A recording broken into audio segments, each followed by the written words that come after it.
The first hard snow of the season sifted past a farmhouse window, while a young woman folded two worn dresses into a canvas sack by the light of a single tallow candle. In her palm, she weighed everything she had left in the world, 23 cents, and a grandmother's quilt that still smelled faintly of a hearth no longer hers. By dawn, a hired wagon had set her down alone on the frozen plank walk of a town where no door would open to a girl with nothing. An old trapper, wrapped in wolf and beaver furs, watched her from a bench, then pressed into her hand an iron key worked in the shape of a leaf.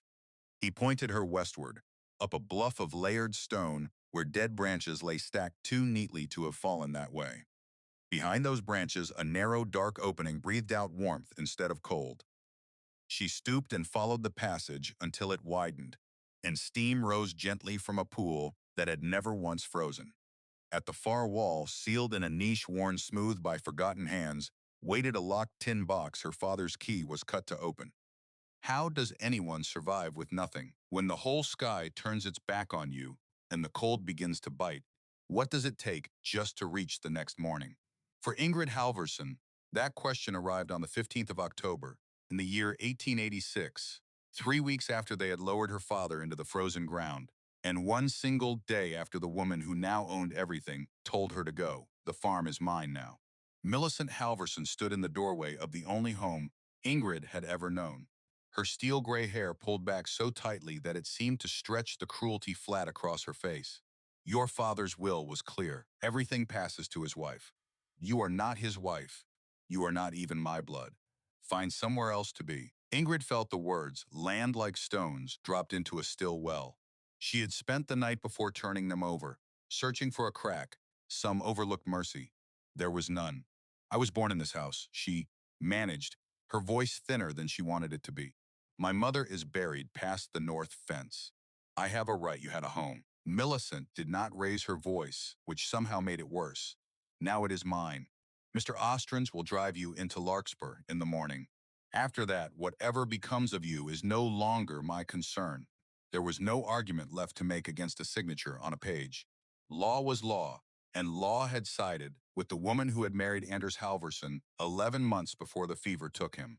Ingrid packed that night by the light of a single tallow stub she was careful not to waste, because even the candle, she understood now, belonged to someone else. Into a canvas she folded two dresses, a spare pair of woolen stockings darned at both heels, a fire steel, a small hand axe, a paring knife, and a length of good twine. She wrapped her mother's wedding ring inside a scrap of flannel so it would not chime against the axe head. Beside it, she laid a lock of her father's hair, pale as winter wheat, cut from him, while he still had breath enough to smile at her for doing it. Last of all, she took the quilt her grandmother had stitched in the years before her hands curled shut and would not open. A quilt of overlapping blue and gray squares that had covered 3 generations of sleeping children. It smelled faintly of cedar and of wood smoke that no longer had a hearth to rise from. She counted her money by candlelight, 23 cents. Every coin of it earned selling eggs at the crossroads through the summer, eggs from hens that Millicent now claimed belonged to the farm, laid by birds Ingrid had raised from the shell. 23 cents, a canvas sack, and the first hard snow of the season sifting past the window glass. That was the whole of what a girl of 23 had to show for a life. Mr. Ostrin drove her in at dawn as promised. He was a hired man with a hired man's careful blankness, and he kept his eyes on the mules the entire way, as though looking at her might make her situation contagious. Neither of them spoke. The wagon wheels crushed, a thin white crust that had fallen in the night, and the sound of it was the loneliest thing Ingrid had ever heard. He set her down on the plank walk outside Halloran's general store, touched the brim of his hat without quite meeting her gaze, and turned the team around. He did not look back. His obligation to the widow Halvorsen was discharged, and he had the good sense not to complicate a paid errand with pity. So Ingrid stood alone on the boards of Larkspur while the snow came down around her in fat, unhurried flakes, and she tried to think of what a person did next, when there was no next to think of. She had no family within 500 miles.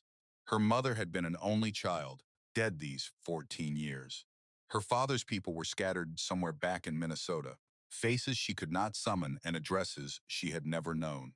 The boarding house on the corner wanted 50 cents a night, which was to say it wanted more than twice everything she owned. The clapboard church at the end of the street offered charity of a kind, but the charity ran through the hands of Mrs. Pruitt, and everyone in 3 counties knew that Mrs. Pruitt worked her charity cases the way a drover worked a green mule, until something in them broke and she could tell herself it had been broken to begin with. Ingrid looked down the row of storefronts and began, in a cold and practical way, to measure doorways.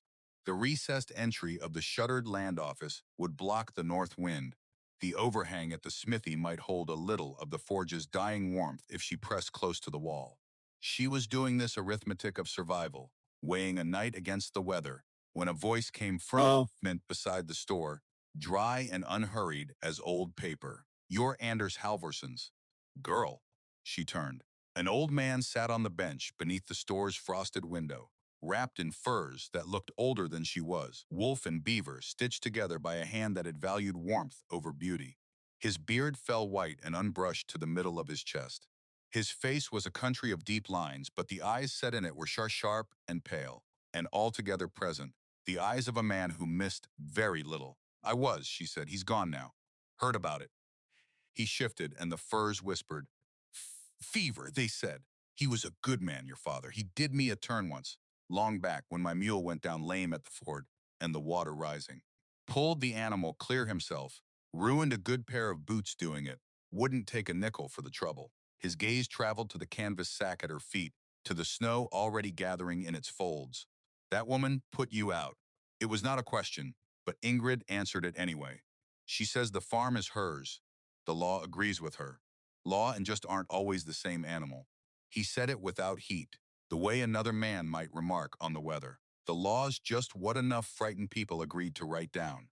Doesn't mean it sees clear." He planted a knuckled hand on the arm of the bench and rose, slower than a younger man, but steadier than his years had any right to grant him.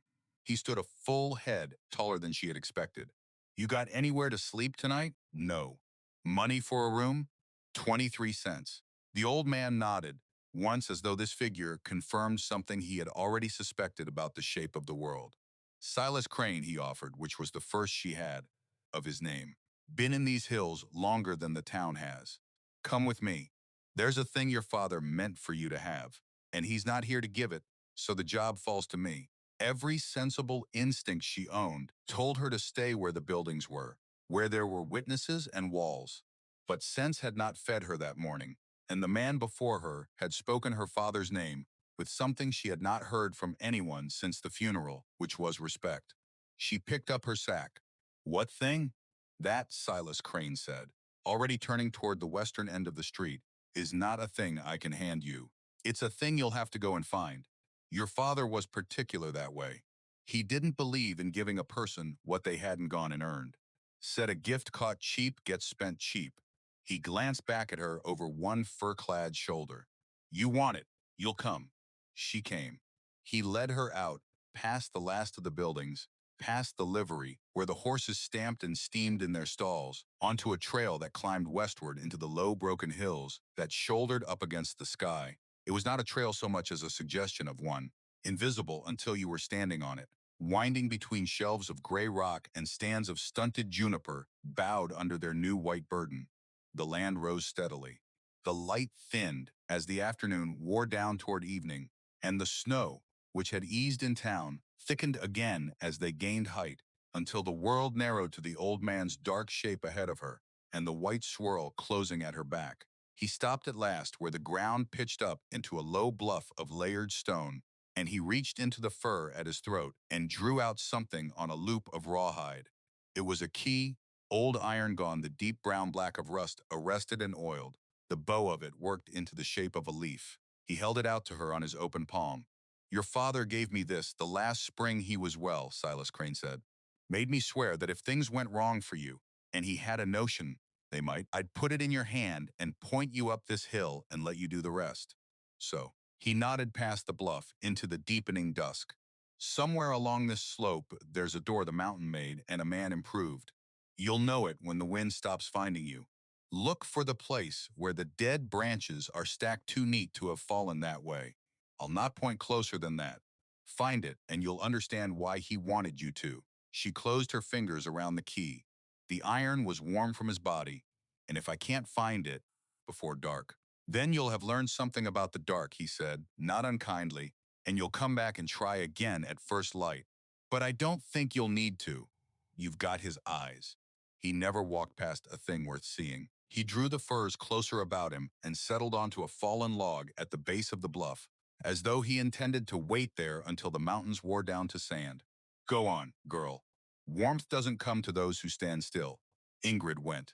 She worked her way along the base of the slope with the key clenched in her fist, and her whole attention narrowed to the ground and the rock, the way her father had taught her to read a field for the shine of a lost tool, or the flattened grass where a ewe had lain. The snow made it harder, softening every edge, filling in the very irregularities she needed to see. Twice she thought she had found something, and twice it was only shadow.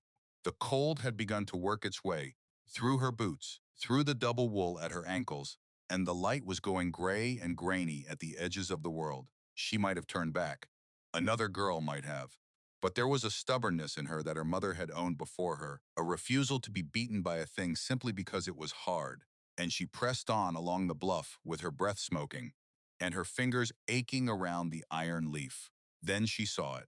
Against a fold in the rock where two shelves of stone leaned together, there was a stack of dead juniper branches, gray and brittle, and they were stacked wrong.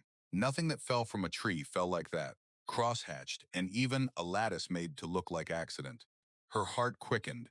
She set down her sack and began to pull the branches away, and behind them the darkness did not stop at the rock face. It went in. A gap opened in the hillside, low and narrow, perhaps waist-wide and no higher than her shoulder, framed by stones that human hands had clearly shifted and fitted, though the fitting had been done so long ago that lichen had grown back gray over the seams. Cold air did not pour out of it. Something else did. A breath of warmth, faint but unmistakable, damp and mineral, like the smell of wet stone in a summer creek bed. The wind, which had been finding every gap in her clothing all afternoon, could not follow her past the branches. Silas Crane's words came back to her, and she understood the shape of the promise he had made her. She had to stoop nearly double to enter. The passage ran back into the hill for perhaps 30 feet, narrow but never so tight that the walls closed on her shoulders, its surfaces worn smooth by water that had done its patient work across centuries when no one at all had been alive to see it. The dark thickened until she was feeling her way with one hand flat against the stone, the other clutching her father's key like a talisman. The air grew warmer with every step. The cold that had settled into the marrow of her bones through the long climb began, degree by degree, to loosen its hold. The passage opened without warning into a chamber that stopped her where she stood. It was wide, perhaps 40 feet across, the ceiling vaulting up into darkness far above her head, curved and smooth as the inside of a skull. The floor was mostly level stone, worn flat by 10,000 years of the same slow water. And in the center of it, near enough that its light and heat reached her at once, a pool of water steamed gently, its surface trembling and rippling with a warmth that rose from somewhere deep beneath the mountain. A faint glow reached the chamber from a fissure, high in the ceiling where the last gray daylight leaked down through the falling snow, and by that thin illumination she saw the steam curling upward in slow ropes, saw it catch the light and vanish into the dark of the vault. Ingrid crossed to the edge of the pool as though drawn on a line. She knelt. She held her bare hand out over the water and felt the heat rise against her palm, steady and constant, patient as a heartbeat. It was not scalding. It was the temperature of a bath drawn for a tired body, warm enough to sink into and stay. The air of the whole chamber held that warmth, humid and close and blessedly, impossibly mild. When not 50 feet behind her, the world was dropping toward a night that would kill anything caught out in it. The earth is warmer than any man's mercy, she said aloud, to no one, and her voice came back to her softened off the curved stone. She understood then, kneeling by that impossible pool with the snow howlings somewhere beyond the branches, exactly what her father had done. She understood it before she found the proof. understood it the way you understand a kindness before you can put it into words. This was the warmth. This was the thing he had wanted her to have, worth more than the farm, worth more than any acre Millicent Halvorsen had signed her name to, because the farm needed 10 cords of wood to hold back a single winter, and this needed nothing at all. The mountain did the work. It had always done the work, since before there had been a town to be cast out of, since before there had been a Millicent, or a Will, or a law that saw everything and understood nothing. She wanted to sit and weep with the simple animal relief of being warm. She did not let herself. There was still light enough to work by, and Silas Crane had promised her that finding the cave was only the first of what she would understand. So she made herself rise and explore the chamber while she could still see. Along the far wall, she found an alcove set back and slightly higher than the main floor, dry as a cured board, its stone cool but not cold, the sort of shelf where a careful person might store what needed keeping. There was old sign of habitation everywhere, once she knew to look for it. The black smudge of ancient cook fires near the entrance where the smoke could find the fissure and rise away. A low ring of stacked flat stones that had served at a bench or a bed frame, a niche worn into the rock and rubbed smooth by generations of hands, reaching into it for whatever had been kept there. And in that niche, set back where no water reached and no casual eye would fall, was a box. It was a tin box, the kind that had once held tea or crackers shipped from the east, its painted surface long faded to a mottled brown, its lid held shut not by its own catch, but by a small iron hasp and a lock that someone had fitted to it with obvious care. Someone had wanted this box to stay closed for anyone who did not carry the means to open it. Ingrid lifted it from the niche. It had weight. Her hands were not quite steady as she turned it in the fading light and found the keyhole, a small dark slot shaped like a leaf turned on its side. Her father's key slid home as though the lock had been waiting for it through all the long months of his sickness and his silence and his death. The mechanism was stiff with time. She worked it gently, afraid of breaking something that could not be replaced, until at last the bolt gave with a small dry click that echoed in the vaulted dark, like a word spoken in an empty church. She lifted the lid. On top, folded twice and gone soft at the creases from handling, was a letter. Beneath it, wrapped in oilcloth against the damp, was a second, stiffer paper, and beneath that a small drawstring pouch of soft leather that clinked faintly when the box shifted in her hands. She set the pouch and the stiff paper aside, without opening them yet, because she had recognized the hand on the letter, and her recognition of it had knocked all the breath out of her at once. It was her father's writing. Cramped, careful, slanting always slightly uphill, as though the words themselves were climbing towards something. She had watched that hand fill ledgers and sign notes and write her name on the flyleaf of the one book they had owned. She had held it in both of hers while the fever burned it down to bone. She unfolded the paper by the last of the gray light and read what a dead man had left for her to find. Ingrid, it began, if you are reading this, then things have gone the way I feared they might, and I am sorry for it, sorrier than these words can carry. I have not been the wisest man. When your mother died, I was lonely in a way that made me foolish, and I married a woman I should have looked at longer before I trusted. By the time I saw Millicent clear, I had signed papers I could not unsign, and the farm your grandfather broke from raw prairie was mortgaged to the bank in Cheyenne against debts she talked me into, and I was too proud to refuse. That farm is a drowning man, daughter. Whoever holds it will go down with it. I could not save it, so I saved something else. Ingrid's hands trembled. She read on. 3 springs back, I bought this ground. Quiet, in my own name, filed proper at the land office, and paid for in full with money I kept back where she never thought to look. 40 acres of rock and juniper that no rancher would give $2 for, because no rancher ever climbed high enough to learn what the mountain keeps up here. But you climbed. I knew you would. You were always the one who went to see what was past the last fence. This water never freezes, never stops, never asks a thing of you but that you be here to take what it offers. A man can live a whole winter on it and never burn a stick of wood. I have done it. Silas Crane did it before me, and someone did it before him. Back and back to people whose names the ground has forgotten.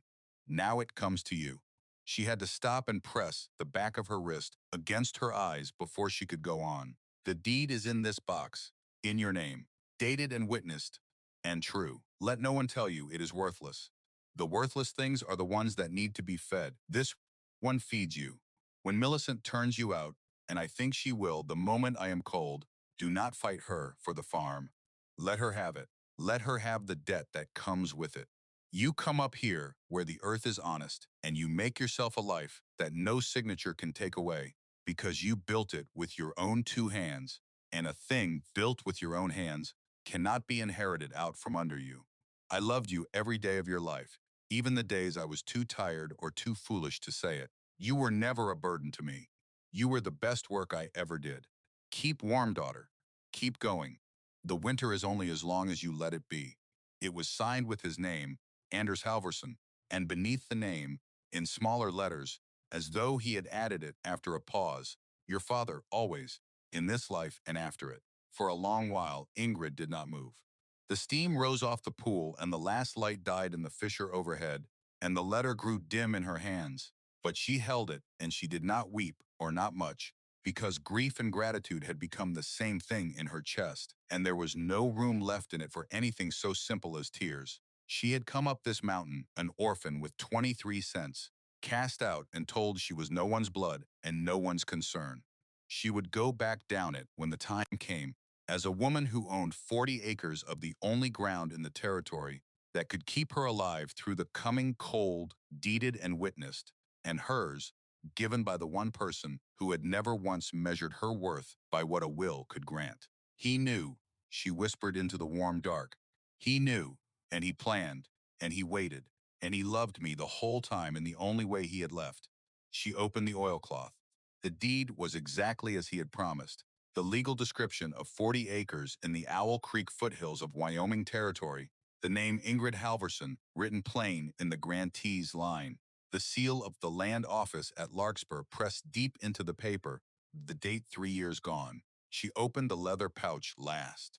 It held not gold, not the fortune of a fairy story, but 11 silver dollars and a scattering of smaller coin, enough to buy flour and salt and powder to see a careful person through until she could feed herself.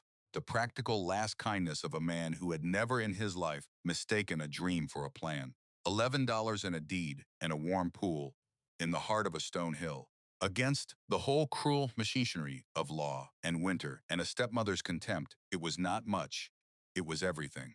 Ingrid gathered the letter and the deed and the pouch and returned them to the tin box, and she carried the box back to the dry alcove and set it in the niche where her father had trusted it to wait for her. Then she went out through the warm passage into the killing cold to fetch her sack from where she had left it in the snow, and she was struck, stepping through the branches, by how brutal the difference was, how the wind seized her, the instant she cleared the entrance, as though the world outside were affronted that she had found a way to refuse it. She dragged the canvas sack inside and stood again in the mild air of the chamber, shaking, half from cold and half from the enormity of the day. There was work to do before she could rest, and she knew it, because a warm cave with an open mouth was still a cave open to the weather, and the temperature, this deep held mild, only so long as the wind was kept from reaching in and stealing it. She set about closing the entrance the way any farm-raised girl would have known to close a barn against a blizzard. She had her canvas sack, emptied now, and she had the length of good twine, and along the walls of the alcove she found, left behind by Silas Crane, or by whoever had wintered here before him, a rolled hide gone stiff with age but sound, and a folded square of waxed canvas of the kind teamsters used to cover a load. She rigged a frame of the driest dead branches, wedging them into the narrowing of the passage, and over the frame she stretched the hide and the canvas, lashing them tight with the twine, tucking the edges into every gap where the cold tried to finger its way through. It was rough work, and her hands were clumsy with the day's exhaustion, but she had watched her father weatherproof a lambing shed more times than she could count, and her body knew the motions even when her mind was somewhere far away with a dead man's letter. When she had done, she stood back and felt the difference at once. The last thin draft died. The chamber held its warmth around her like cupped hands. The steam off the pool no longer thinned and fled toward the entrance, but pooled and drifted, thickening the air with wet mineral heat. She pressed her palm flat to the stone floor near the pool's edge and found it warm. The rock itself soaked through with the heat the water gave, a warmth that would rise into anything laid upon it. She understood without being told that a person sleeping there would sleep on a hearthstone the earth kept banked, a fire that could never go out because no one had ever lit it.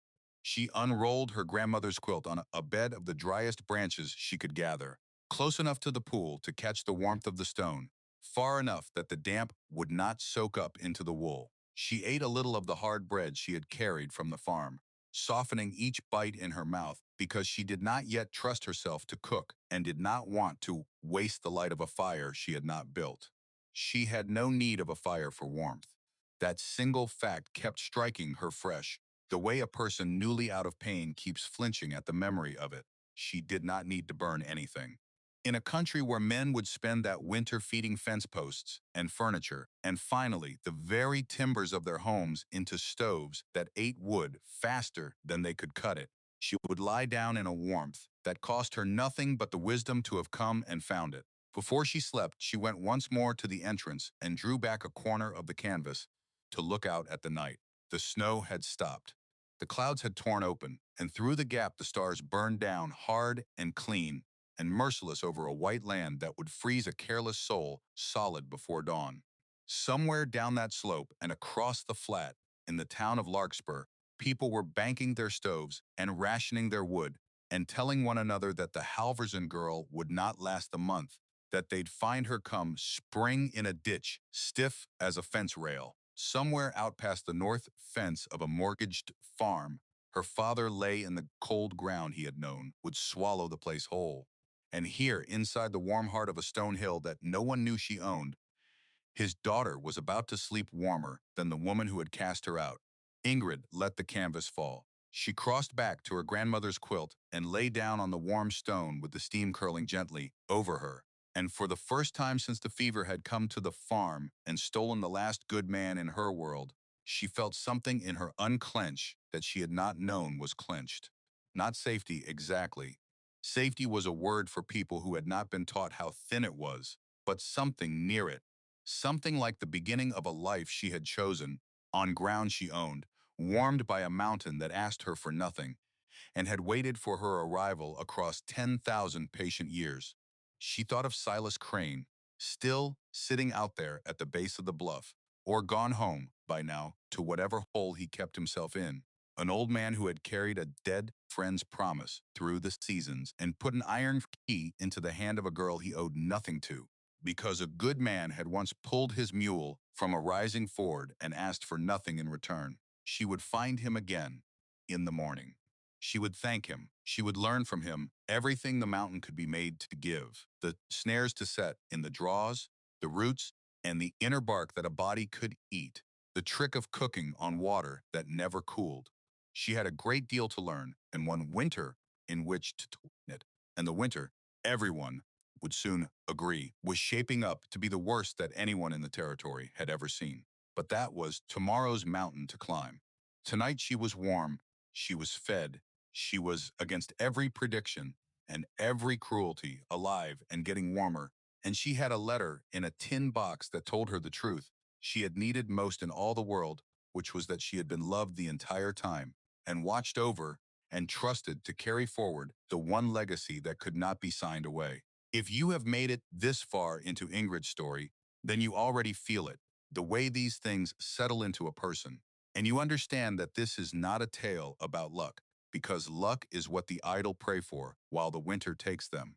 This is a story about a girl who climbed a hill in the snow when every sensible instinct told her to seek a doorway in town, and about what the earth keeps for those who are willing to go and find it. Stay close and keep her company, because the cold that is coming has not yet shown what it can do, and neither has she.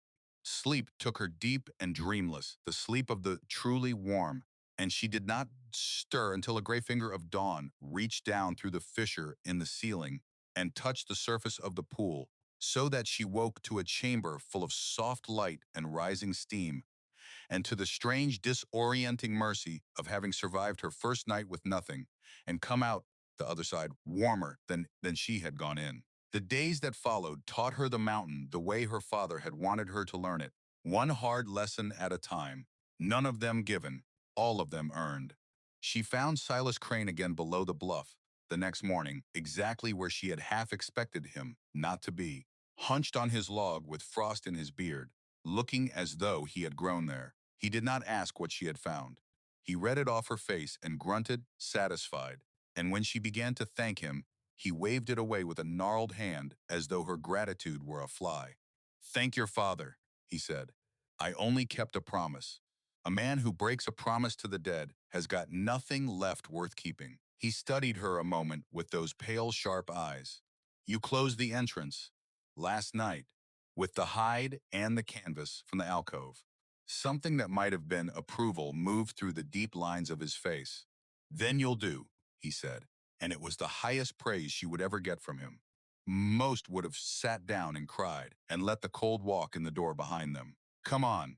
There's things about that hill I can tell you quicker than the winter can teach you, and the winter's a hard schoolmaster. Doesn't grade on kindness." He came up the slope with her, slow but sure, and over that day, and the days after he gave her the mountain piece by piece. He showed her where the draws held rabbits, and how to set a snare in the run so the loop hung at the height of a bounding hare. He named for her the roots worth digging and the ones that would gripe a belly, the late frost-bitten berries that had gone sweet with the cold, the inner bark of a certain smooth-limbed tree that a person could boil to a thin nourishment when the snares came up empty.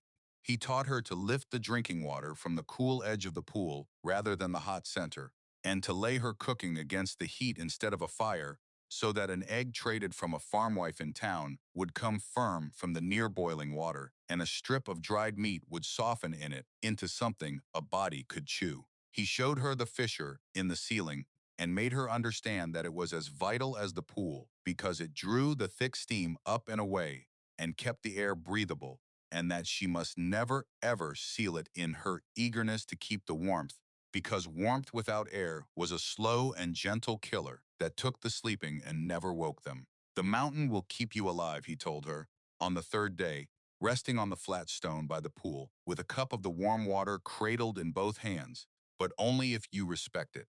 It doesn't love you. It doesn't hate you. It's older than love and hate both. You mind its rules, and it'll carry you through anything the sky can throw. You get careless, it'll let you die without ever changing its face. That's the bargain. It's a fairer one than most you'll be offered by living men." Ingrid took the bargain. She took it with both hands. Through the last of October and into November, she worked from the gray of dawn to the fail of light, gathering dried grass by the armload from the sheltered south slopes for bedding and for the packing of gaps, building a shelf of flat stones and branches in the dry alcove to keep her small stores off the damp floor, laying up rabbit meat and rendered fat and the roots she dug, learning by failure and by Silas Crane's dry correction the 100 small skills that stood between a person and the cold. She traded rabbit pelts in larkspur for flour, for salt, for a twist of black powder and a paper of needles. And the town watched her come and go with the wary fascination people reserve for someone who ought by rights to be suffering and stubbornly is not. They knew she lived somewhere up in the hills. They did not know where, because she never told them, and because a track in the snow told nothing to eyes that did not know what they were looking at. She let them wonder, let them think what they liked. She had learned the value of a thing kept close and unshared, the way her father had kept a deed close for 3 long years, the way Silas Crane had kept a cave close for 40. She had, in the space of a few short weeks, become a woman with a secret worth keeping and a home worth defending, warmed by an inheritance that no court had recognized and no relative could touch, deeded to her by a father who had seen the whole cruel shape of what was coming and had built her, in the heart of a stone hill, a door that the winter could not open. And the winter was coming. She could feel it in the way the cold hardened and set as November deepened, in the iron color of the sky at noon, in the silence that fell over the country as the birds went quiet and the last of them fled south. Silas Crane felt it too. He looked at the sky one afternoon, with his pale eyes narrowed, and told her, without any particular alarm, that he had not seen the light lie down like that since the winter of '62, when the snow had piled so deep the wolves could not hunt and men had frozen between their own houses and their own barns. He told her to lay up more than she thought she needed. He told her to check her canvas seal twice a day once the true cold came. Then he pulled his ancient furs about him and went back down the mountain to his own arrangements, and Ingrid stood at the mouth of her warm cave with a dead rabbit in her hand and watched the first hard flakes of the real season come slanting down out of a leaden sky, and she understood that everything until now had been only the mountain's gentle warning, and that the test of what her father had left her had not yet begun. The snow that began that leaden afternoon did not stop for 3 days, and when it finally eased, the country had been remade into something Ingrid did not recognize. The familiar draws where she set her snares had filled level with the slopes above them, erasing the runs the rabbits used, so that she spent the better part of a morning floundering to her hips before she understood that the old lessons no longer applied and that she would have to learn the mountain over again in its winter shape. She came back to the cave empty-handed, humbled, her stockings soaked through and her fingers wooden, and she stood a long while over the pool, letting the heat climb back into her hands before she could work the laces of her boots. The mountain, she was learning, did not care what it had taught her in October. Each new depth of cold was a fresh examination, and it did not permit her to rest on anything she had already passed. She adjusted. She had no choice but to adjust, or go the way the town expected her to go. She learned to read the new country, to find where the wind had scoured a slope bare so a rabbit might still feed there, to set her snares higher and closer to the sheltering junipers where the drifts had not yet swallowed everything. She learned to go out in the first gray light when the snow had set hard enough overnight to bear her weight, and to be home before the sun softened the crust to a trap again. She rationed the flour she had traded for, mixing it thin with boiled root and rabbit to stretch a little into a lot. And she watched her small stores in the alcove the way a banker watches a failing account, counting, calculating, always aware of how many days stood between her and the empty shelf. It was on one of those hard, bright mornings when she had gone down toward Larkspur to trade a bundle of pelts before the next storm closed the trail that she saw the wagon outside Halloran's store and knew, even at a distance, exactly whose it was. Millicent Halvorsen sat wrapped to the chin in furs that Ingrid recognized with a jolt that went straight through her chest because they had been her father's, the heavy beaver coat he had worn to town on the coldest Sundays, and the fur cap he had bought the winter. Ingrid turned 12. A hired driver Ingrid did not know held the team. Millicent's face, when it turned and found Ingrid on the plank walk, moved through a sequence of expression so quick and so readable that it was almost comic. First blank incomprehension, then a flare of something like alarm, then, settling over the rest like frost over a window, a cold and deliberate contempt. Still upright.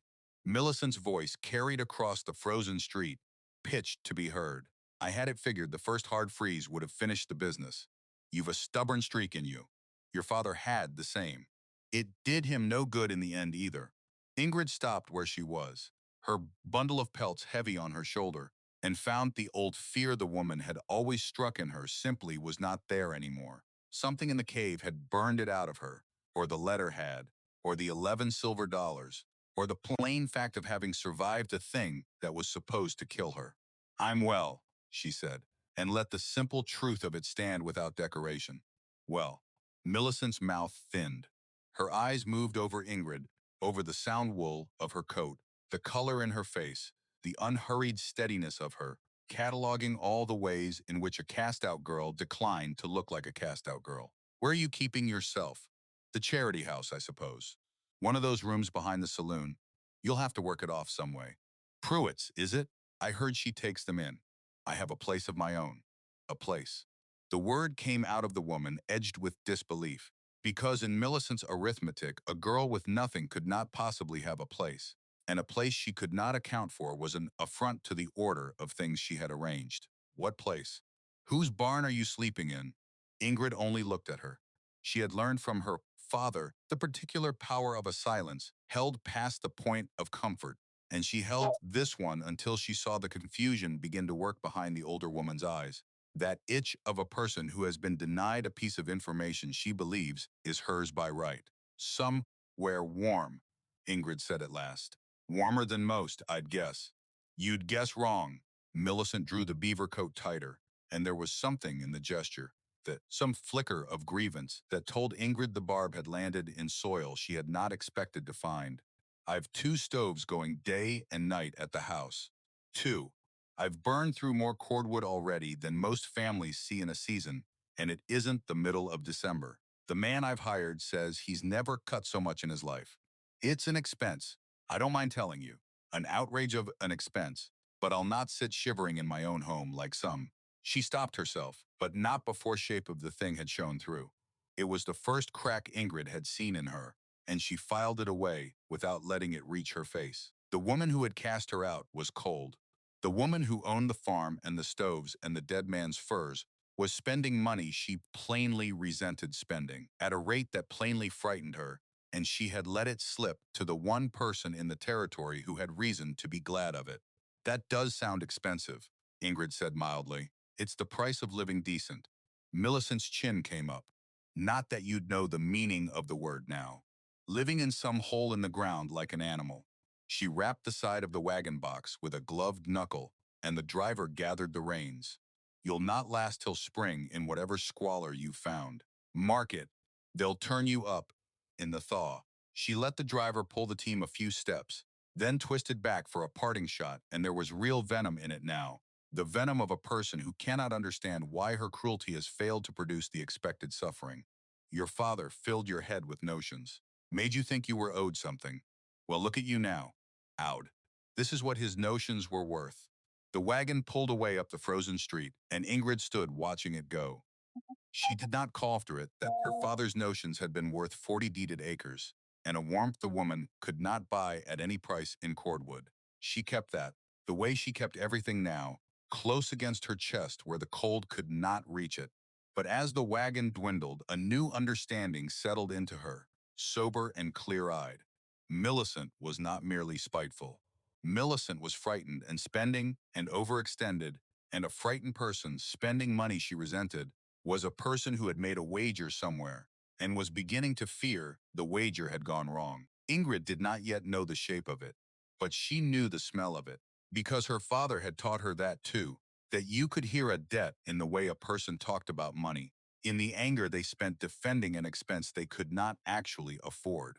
She traded her pelts and bought her flour and her salt, and she climbed back up the mountain before the light could fail. And she carried the small, hard knowledge of Millicent's fear up with her, like a coal she was not yet sure how to use.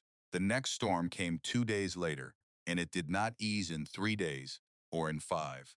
It settled over the territory like a hand pressing down, and the cold that came behind it was a different animal from anything Ingrid had yet met. The waxed canvas at the cave mouth stood stiff as a plank. When she drew back its corner to look out, the air beyond took the breath from her lungs and turned the moisture in her nose to needles in a single indrawn gasp. The thermometer she did not own would have told her, had she owned one, that the country outside her warm stone chamber had fallen to 30 below and meant to stay there. Inside, the pool steamed on exactly as it had, indifferent, eternal, holding the at the mild, even warmth it had held since before her grandfather's grandfather had drawn breath, and Ingrid moved through her days in her shirt sleeves, not 50 feet from a cold that was, at that very hour, freezing cattle upright in the fields and stranding men between their own doorways and their own barns. She knew what the storm was doing to the country because Silas Crane told her. On the one day that week, the wind dropped enough for an old man to make the climb.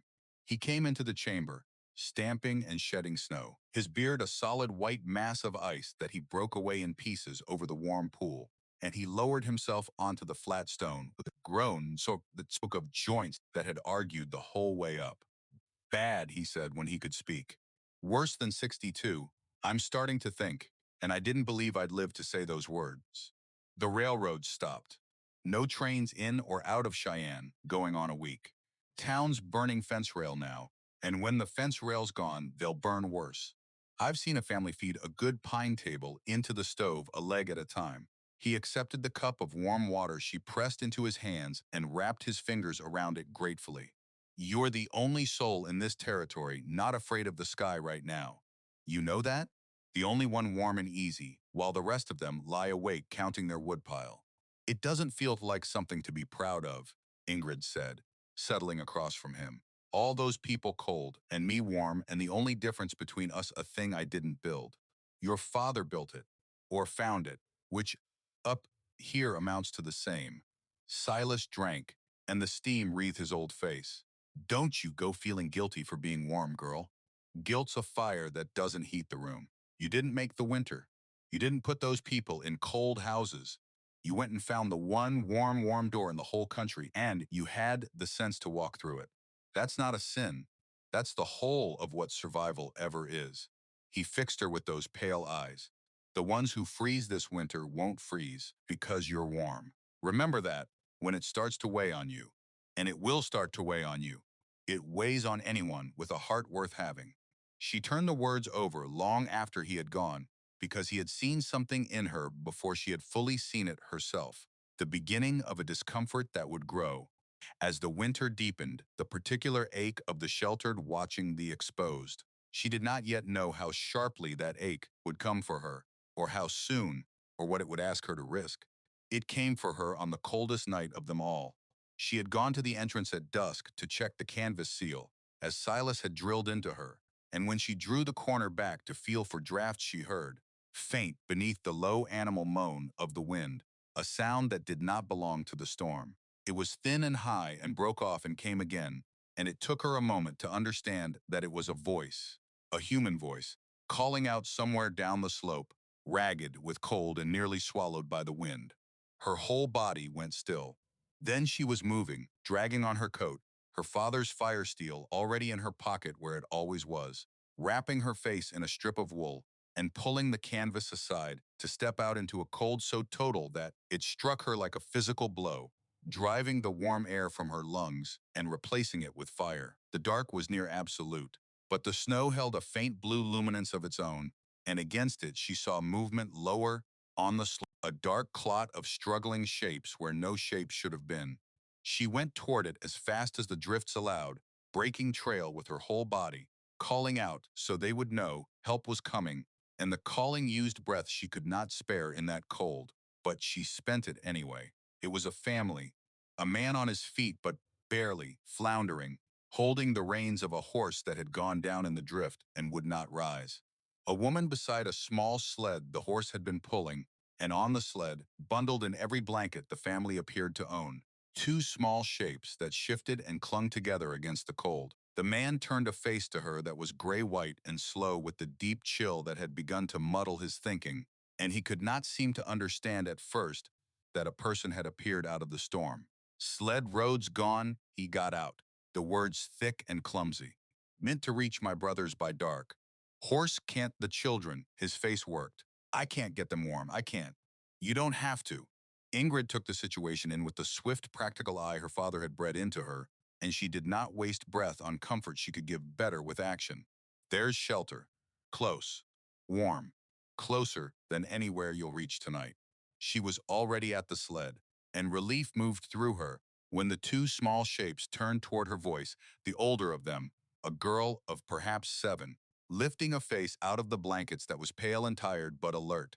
The younger, a boy of 4 or 5, tucked so deep against his sister that only the crown of his wool cap showed. Cold, both of them, chilled and weary, but wrapped well by parents who had given them every blanket they owned, and awake and steady enough to hold on. There was still time, and more than time, if she moved. She had learned enough from Silas to read the stages of the cold, and these two were only tired and shivering, not yet gripped by the deeper danger that stole a person's sense. You'll carry the boy, she told the man, hauling him back from the edge of his own stupor with the authority in her voice. Wrap him tight to your chest, inside your coat, your warmth into him.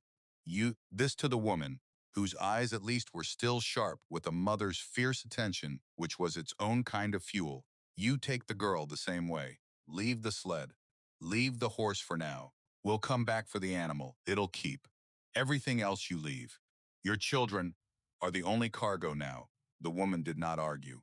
She scooped the girl up, blankets and all, and pressed the small bundle against herself inside her coat, and the man, moving now with the jerky urgency of a person, hauled back from a warm and fatal drowsiness, gathered the boy the same way. Ingrid took the lead, breaking the trail back up toward the cave, turning every few steps to be certain they still followed. Because in that cold and that dark, a person could fall 3 steps behind and simply be gone. The climb that took her minutes alone took an eternity with the stumbling family behind her.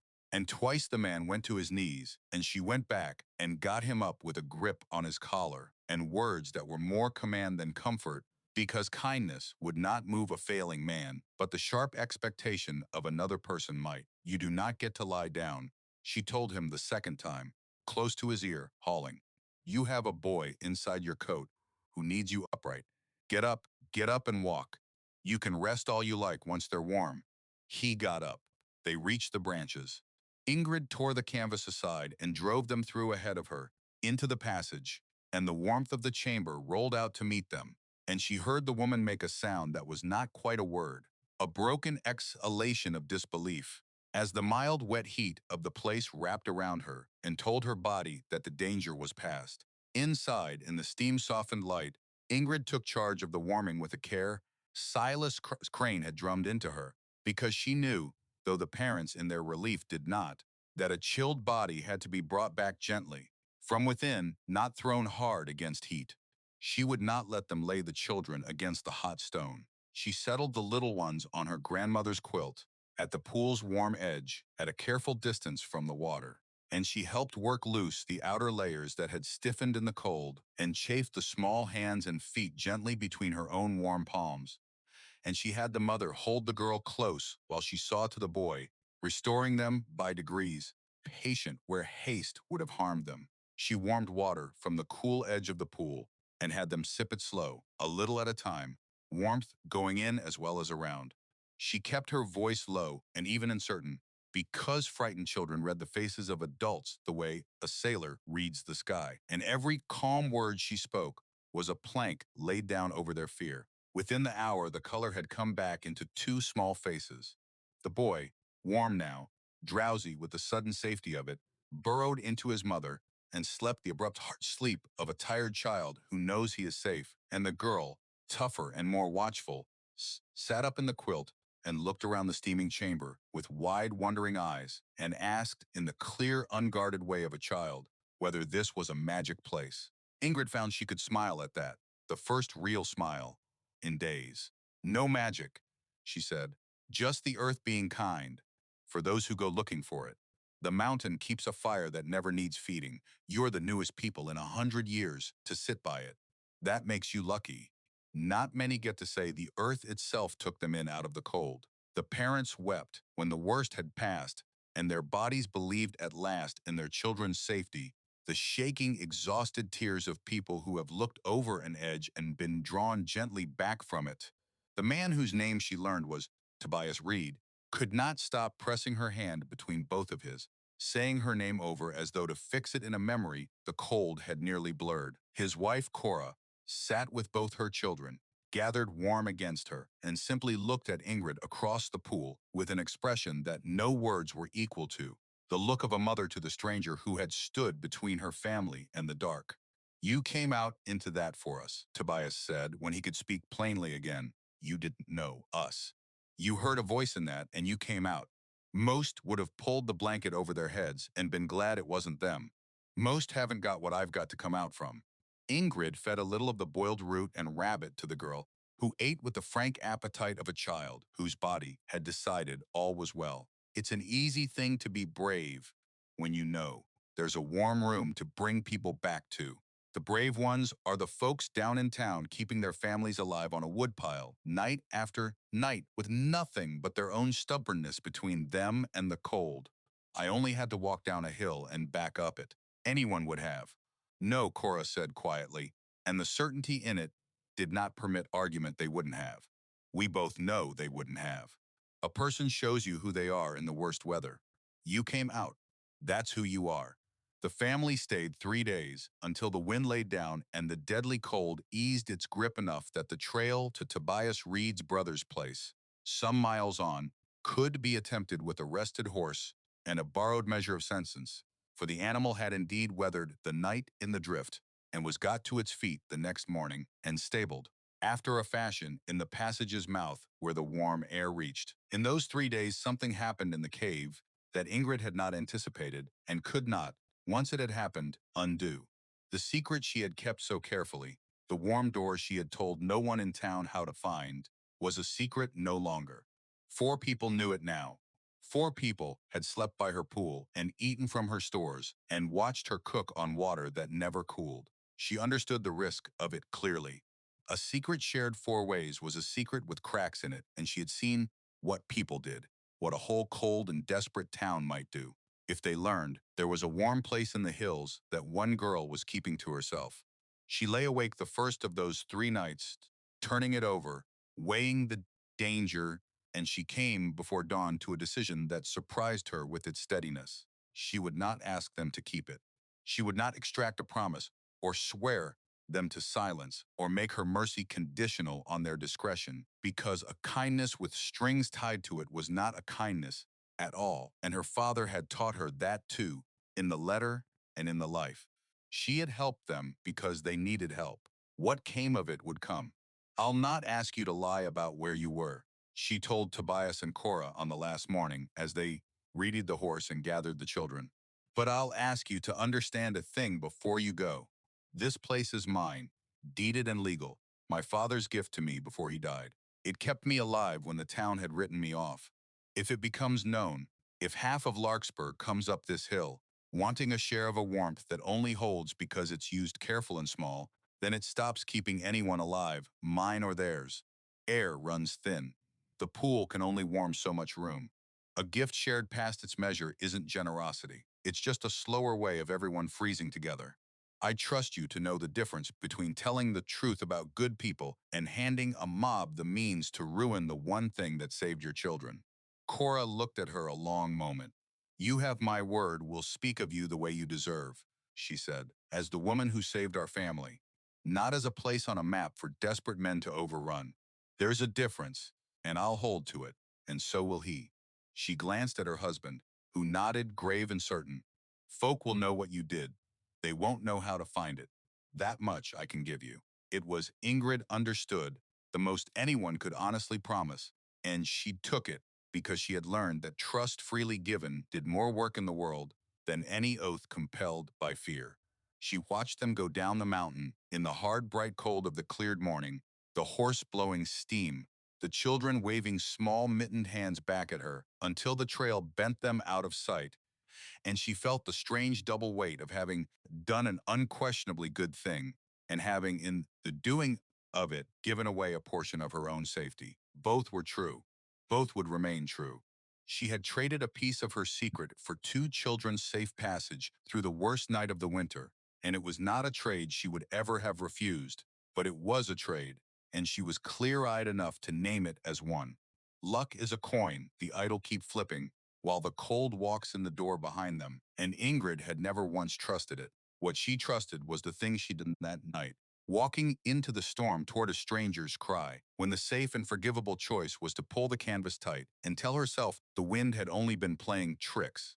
That was not luck.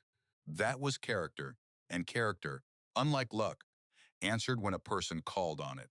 The town learned of it within the week, as she had known it would, because Tobias Reed was not a man who could hold back the gratitude in him. And the story he told, though it kept its bargain and gave no map, gave a great deal else. It gave a name hers, spoken now, with a warmth it had never before carried in that town.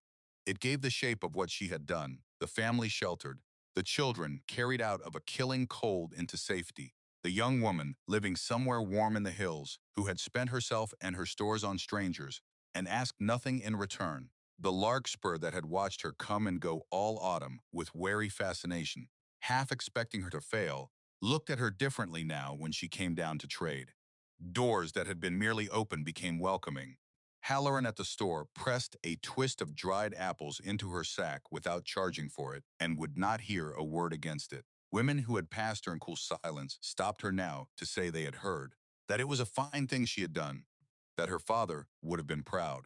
The girl who had been the family joke, the cast out no one expected to see alive at Christmas, had become, in the space of one hard week, something the town had not had in a long while, which was a person to be proud of. Ingrid received it all with a quiet that some read as modesty, and that was closer to caution, because she had lived long enough on the underside of other people's regard to know how quickly it could turn, and because the warm attention of a town, however pleasant, after so much cold, was its own kind of exposure.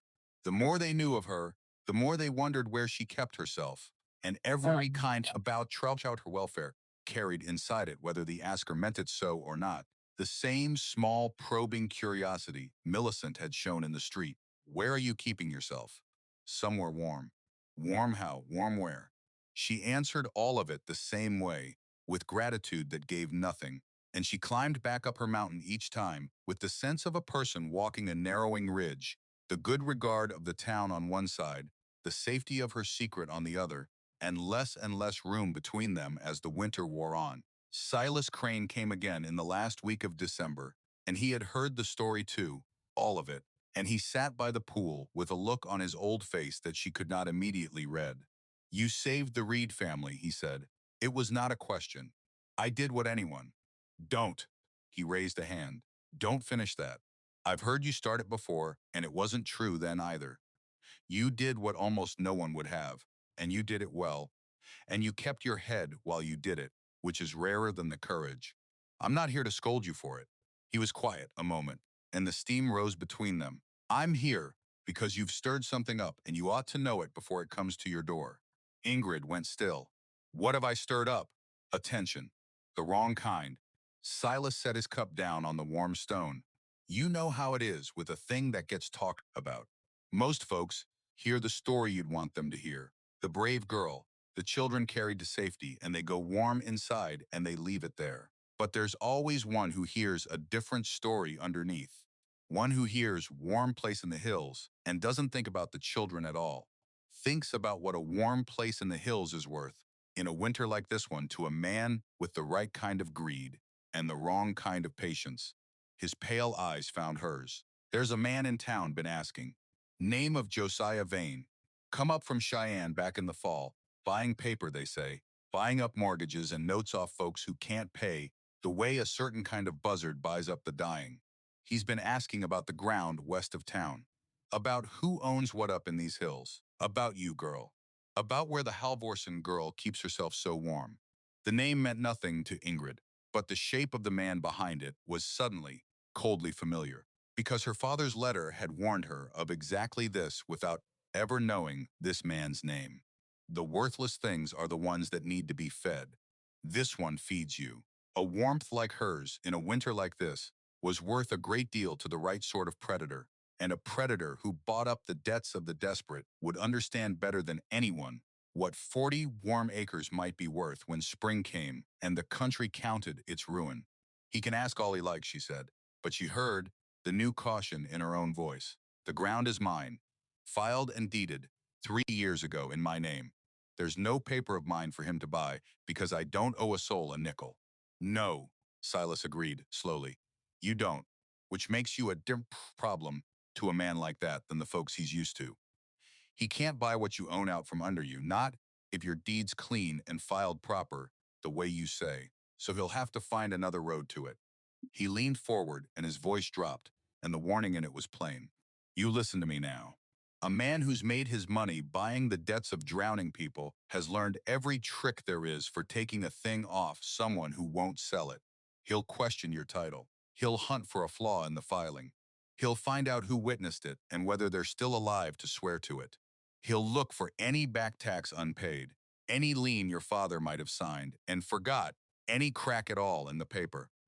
And if the paper's truly clean, he'll try another way, because his kind always has another way. Have you got the deed somewhere safe, safer than safe? Have you got it somewhere he can't reach and can't burn? Silas held her gaze, because that's the other thing his kind does. When the honest roads are closed, paper burns, girl. A deed that can't be found is a deed that was never filed, as far as a crooked clerk and a paid witness are concerned. You keep that document where no fire and no thief can touch it, you hear me? Not in the box by the wall where any soul who wandered in could put a hand on it, somewhere only you know. The warning went into her like a nail. She had kept the deed in the tin box in the alcove, secure enough against weather and time. But not, she saw now, against a man who might climb this hill with a lantern and a grievance, while she was down in town trading pelts. That very afternoon, after Silas had gone, she took the deed from the box and wrapped it fresh in the oilcloth, and then again in a scrap of waxed canvas against the damp, and she carried it to the deepest, driest part of the alcove. And there, behind a flat stone she could shift but that no casual search would think to move, she made a new niche, and she sealed her father's gift into the mountain itself, where no lantern would find it and no fire could reach. Her father's letter she kept with her always now, folded against her heart, but the deed, the legal proof, the one piece of paper that stood between her and a man who bought the ruin of others, she gave back to the stone to keep. The knowledge of Josiah Vane changed the texture of her days. She had been at war with the winter, and that was a clean war, a war against weather and hunger and cold that fought without malice and could be beaten by wit and work. Now she understood there was another kind of cold gathering against her, a human cold, patient and calculating, that would not be satisfied by her merely surviving. It wanted what she had. It had a name now, and a face she had not yet seen, and a method she had been warned of, and she carried the awareness of it up and down the mountain like a stone in her boot, present in every step. She began to watch the trail more carefully for sign that was not her own. She began to note who was in town when she went down, and whether any stranger's eyes followed her too long. And once, in the first week of the new year, she saw a well-dressed man she did not know standing outside the land office in a good wool coat that had never known real work, watching the western hills with the unhurried attention of a man appraising property he intended to own. And something in the set of him made her certain, without proof, that she had looked at last upon Josiah Vane. She did not approach him. She turned her collar up and finished her trading and went home by a longer way that showed nothing of her true trail, and she climbed to her warm chamber with the last of the light and sat by the pool a long while, listening to the wind test the canvas at the entrance, thinking about the two kinds of cold that were coming for her now, and how differently each would have to be fought. Silas Crane made the climb once more before the deepest part of the winter closed the trail for good, and Ingrid saw at once that the effort had cost him more than it had in December, that the season had begun to press on him the way it pressed on all old things, wearing him thinner, slowing the sure old movements. He waved off her concern, with the same impatient hand he waved off her gratitude, but he sat longer by the pool that day than he ever had, drinking the warm water, letting the heat work into joints that the cold had set like old iron. "I'll not make this climb again till the thaw," he told her, and there was a matter-of-factness in it that she did not like, a settling of accounts. "Trail's going to close behind me for the season once this next blow comes in, and I'm too old to fight my way up a mountain to check on a girl who's proven she doesn't need checking on." He looked at her, and for once the sharpness in his pale eyes had softened into something almost like affection, though he would have died before he named it so. "You've done what your father hoped you'd do. Better, maybe. He wanted you to survive. You've gone and done more than survive. You've made this place a thing worth having and a thing worth defending, and you've kept your head while you did it, and you've spent your warmth on strangers without letting it make you a fool. That's not survival anymore, girl. That's a life. That's the thing he was trying to hand you all along." "You make it sound like a farewell," Ingrid said, and she did not like the tightness in her own throat as she said it. "Everything's a farewell at my age. I've had more of them than I can count. You learn to say them proper, or you learn to say them badly, but you don't get to stop saying them." He heaved himself up off the flat stone with a grunt, and he stood a moment steadying himself against the rock. "You watch for that man Vane.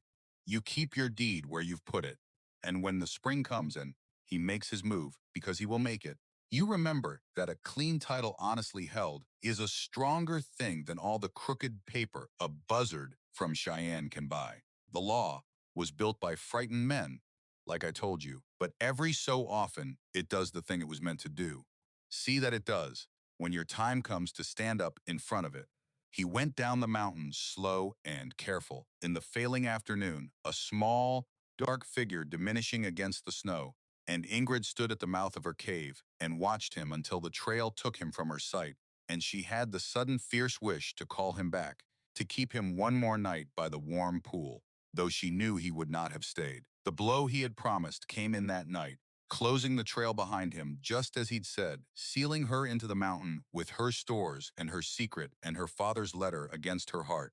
And she settled in to wait out the heart of the winter alone, warm in a stone chamber while the country beyond it froze, turning over in her mind the two things Silas had left her with, the near certainty of a fight to come, and the deed sealed safe in the rock, the human cold gathering down in the town, and the honest paper that was her one shield against it. Spring was still a long way off, but it was coming, as it always came, and she understood now that when it came, it would not bring peace with it, not right away, because a man named Josiah Vane was waiting for the thaw the same as she was, and a woman named Millicent Halvorsen was burning through the last of her money and her wagers down on the mortgaged farm, and all the reckonings the winter had frozen in place would come loose together when the ground did, and run downhill and gather and demand at last to be settled.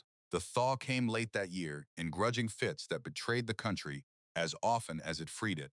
A warm day followed by a hard refreezing night that turned the melting drifts to fields of glass.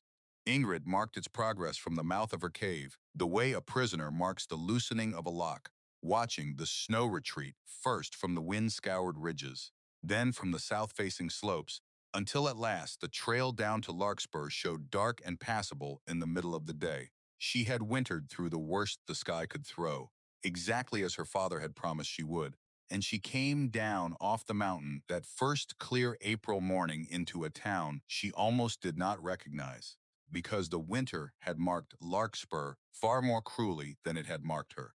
The signs of it were everywhere. Gaps stood in fences where the rails had been fed to stoves. Two houses at the edge of town sat dark and abandoned, their families gone east or gone under, their doors hanging open to the mud. The livery had lost half its stock, and the men who gathered outside Halloran's had the gaunt, hollowed look of people who had spent every reserve they owned merely staying alive, who had come out the far side of the season with nothing left over, their savings burned, their herds thinned to remnants, their year's plans ruined before the plowing could even begin. They greeted her warmly, the men who had once written her off, because the story of the Reed family had made her something more than the cast-out girl in their eyes. But their warmth was threaded through with a weariness she had not seen in the autumn, the weariness of people who had survived a thing and were only beginning to count what it had cost them. She learned the largest cost of all from Halloran himself, who leaned across his counter with the low, careful voice of a man passing news he was not certain he should enjoy passing. "You'll want to hear it from me before you hear it. Garbled in the street," he said, weighing her flour on the scale that had measured out her stepmother's account all winter. "The bank took the Halvorsen farm, took it back in February, while you were up in the hills." The widow couldn't make her note. Ingrid set down the coins she had been counting. "The farm's gone. Gone. Sold at auction 3 weeks past for a song, because who's got money to buy land in a year like this one?" Halloran wrapped her flour in paper. "She's not the only one lost a place this winter, not by a long way. But she's the one the town's talking about, on account of how loud she was all autumn, about being the new mistress of it. Pride goes hard when it goes." He hesitated, then added the thing he had plainly been building toward. "It wasn't just the cordwood ruined her. Whatever she'll tell you if she's still got the nerve to tell anyone anything. She'd wagered on more than firewood. Word is she put the farm itself up as security against with that Cheyenne man, the one buying paper. Cattle, some say. A land scheme, say others. Whatever it went the way everything went this winter, which is to say it froze in the ground and died. And when it died, it took the farm down with it, because she'd staked the one against the other. The name behind the venture, Halloran did not have to speak, because Ingrid had already arrived at it, cold and certain, the way a key arrives at the one lock it was cut for. "Josiah Vane," she said. Halloran's eyebrows lifted that she knew it. The same. though you didn't hear his part from me. A man like that doesn't like his business discussed by shopkeepers. He slid her flower across the counter. He's still about, still up here. Didn't go back to Cheyenne with the others when the trains started running again. Folks wondered why a Cheyenne money man would sit out a whole hard winter in a town like this one. And now some of us are starting to think we know. He wasn't waiting on the trains. He was waiting on the thaw, waiting on something up here worth the waiting. She carried that knowledge back up the mountain with her flour and her salt, and it sat heavier in her than any sack. Her stepmother was ruined, exactly as her father had foreseen in his letter, brought down not by simple foolishness, but by the same predatory patience that was now, she had no doubt, turning its full attention to her. Millicent had lost the farm to a wager gone wrong. But the man who had held the winning end of that wager had not made his money by being satisfied with one ruin when a second stood within reach. And Ingrid understood that the fall of the farm was not the end of anything.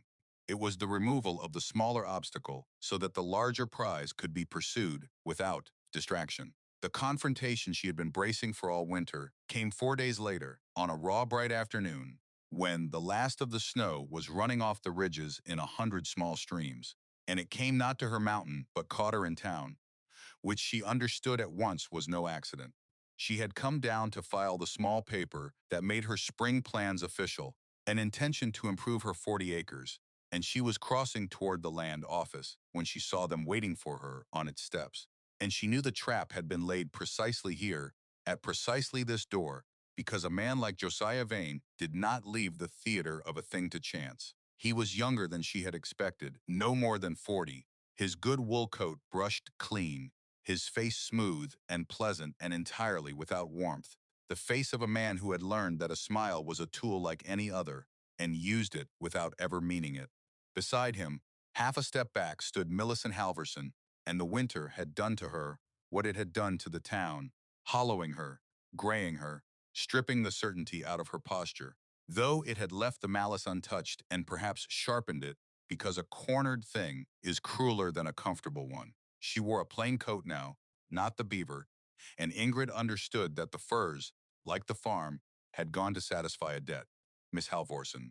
Vane came down a step to meet her, his voice smooth as the coat on his back. I've hoped to make your acquaintance all winter. You're a difficult young woman to find. I've asked half the town where you keep yourself, and not one of them could tell me, which is either remarkable loyalty or remarkable ignorance. I've come to suspect it's the former. His pleasant eyes moved over her, appraising, pricing. You've something up in those hills that a great many people would like a look at. A warm place, they say. A very warm place. In a country where warmth was worth more than gold this winter past. I've a piece of ground that's mine. Ingrid did not slow, did not let the smoothness of him move her off her course. Filed and deeded. There's nothing about it that's any concern of yours. Ah. He fell into step beside her, uninvited, easy, a man who had never in his life doubted his welcome. But that's precisely the difficulty, you see. I've been to the land office. I've looked at the records. And there's a question about that filing that I think you'll want him to resolve, for your own sake, before it resolves itself in a way that doesn't favor you. He said it kindly, which was the cruelest way he could have said it. The deed you believe you hold was filed 3 years ago by your late father in your name. Very proper. Except that the clerk who recorded it, a Mr. Ferris, left this territory 2 winters past and is not available to swear to the recording. The witness to the transfer, one Silas Crane, is an old man of no fixed property and questionable standing, whose word a court might weigh lightly. And the original record book for that quarter, Miss Halvorsen, the book that would settle the matter beyond dispute. His smile widened by a fraction, appears to have suffered water damage in the land office roof this winter. The relevant page is illegible, which means that the only proof your claim rests upon is a single document, held by you, that no living official can presently confirm. The trap shape stood fully revealed to her now, and it was uglier and more complete than even Silas had warned. Vane had not tried to buy her deed because he could not. He had gone to work instead on everything around the deed, the recording, the witnesses, the official memory of it. hollowing out the ground beneath her title, exactly as her father had said, the man's kind hollowed out the debts of the drowning. A clean deed honestly held meant nothing if every path that led back to confirm it had been quietly cut. She thought of the record book with its ruined page, and she did not for one moment believe the roof had leaked by accident. You did that, she said, stopping now, turning to face him full on the muddy street. The record book. You've a friend at the land office, or you've bought one, and a page that stood in your way got wet this winter. That's the road you took when you found you couldn't buy me out. You went at the paper instead of the person the way you always do. Something flickered behind the pleasant mask, not quite alarm, but a reassessment, the look of a man discovering that his quarry was cleverer than the file had suggested. Millicent, though, could not hold her tongue, and she stepped forward with the old contempt curdled now into open hatred. You've no proof of anything, she spat. A ruined page is a ruined page. It leaked, roofs leak. And when the matter comes before the judge, it'll be your word. A cast-off girl with a paper no one can vouch for, against the record of the county, which says nothing, which is worse for you than saying anything. That ground was never meant for you. Your father wasted good money on 40 acres of rock to spite me, and now the rock will go to a man who knows what to do with it, and you'll have the nothing you were always going to have. Her voice cracked with the effort of it. I lost the farm. Fine.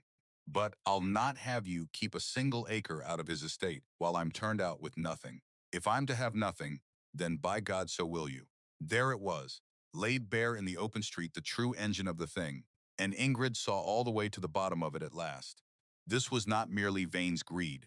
It was Vane's greed married to Millicent's spite, the two of them yoked together, the predator supplying the method and the stepmother supplying the venom, each using the other, each willing to see Ingrid stripped of her one inheritance for reasons that had nothing to do with the worth of the land and everything to do with the fact that she had survived when she was meant to break.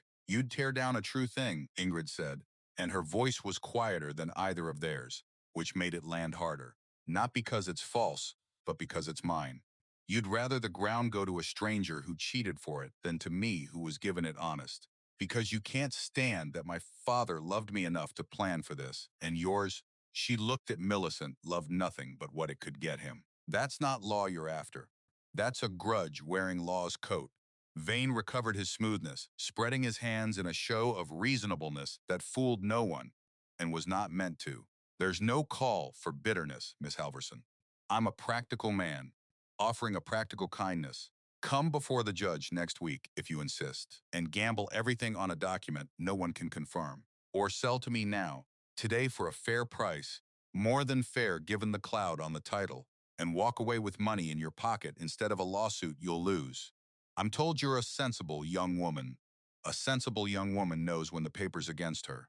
He named a figure, and it was a great deal of money to a girl who had wintered on 23 cents. Enough to have turned the head of a person with less iron in her, and he watched her face to see it work. It did not work.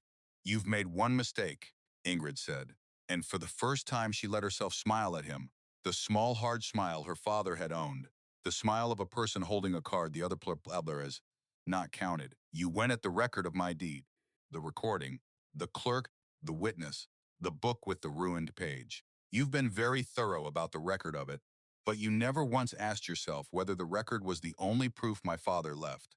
You assumed a man who filed a deed trusted the filing to hold it. You didn't know my father. He trusted paper about as far as he trusted you. She let that sit a moment. He didn't stake everything on one record in one book, in one office with one leaky roof. He left more, and where he left it, no friend of yours at the land office can get at it, and no roof can leak on it, and no page can be made to run. You've spent all winter cutting every road but the one that matters. Come before the judge next week. I'll be there, and I'll bring the thing you never thought to look for. She turned from them both then, from the smooth, pale predator and the ruined, bitter woman, and she walked away up the muddy street with her flour and her salt and her single small filed intention, and she did not look back, because she had learned from Silas Crane the power of a silence held past comfort, and a back turned at the right moment said more than any argument. but her heart was pounding under the folded letter she still carried against it. Because she had made a claim she was not yet certain she could keep, promised a proof she had named but not yet found, and she climbed the mountain that afternoon with a single desperate question driving her upward faster than her legs wanted to go. Her father had left more than the deed. She had said it to Vane's face as though she knew it for fact. But she had said it on faith, on her knowledge of the man who had raised her, and now she had 1 week to make faith into evidence, or lose everything he had died to give her. She searched the cave that night by the light of the small fire she rarely used. The tin box gave up nothing new. The deed lay where she had sealed it behind the flat stone, but a deed no one could confirm was the very thing Vane had already defeated, and she needed more, needed the thing that stood behind the deed and vouched for it.